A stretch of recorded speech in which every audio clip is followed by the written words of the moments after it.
huzurida hozir Qurilish vazirligining vakillari, tumanda hududdagilar qatnashib, qurilish inspeksiyasi vakillari ishtirok etishyapti. Birgalikda bu doim. Faqat biz pasport bizniki bo'lganligi uchun biz matbuot tarjimon qilib sizlarga tushuntirib berishni lozim.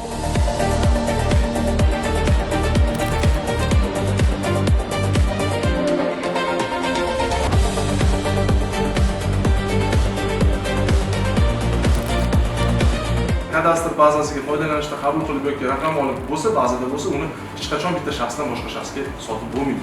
Endi podyezdlar, yo'laklar, mulkdorlarga rasmiylashtirilsa, shunda soliqni podyezd uchun ham soliqni to'laydimi? O'sha xonadon egasi mulkdorning aynan kimligi ko'rsatilmaydi. Egasi mulkdorlar deyiladi. Ana o'sha joylardagi o'sha ko'p qavatli uylarda turayotgan, istiqomat qilayotgan mulkdorlarni ko'rsatadi.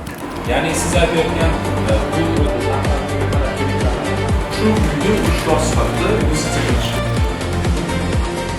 marhamat, sizlarga so'z beramiz. Assalomu alaykum, qurilish bo'yicha viloyat hokimi kotibiyat mudiri, Gasinda o'rinbosari hamda arxitekturani o'rinbosari qatnashyapti. Yuqorida ta'kid etganingizdek, loyihaga moslash degan iltimoslar, ya'ni talablar juda ko'p bo'lardi. Endi bundan mana 100% voz kechilgani, menimcha bu ancha-muncha korrupsion holatlarni ham oldini oladi.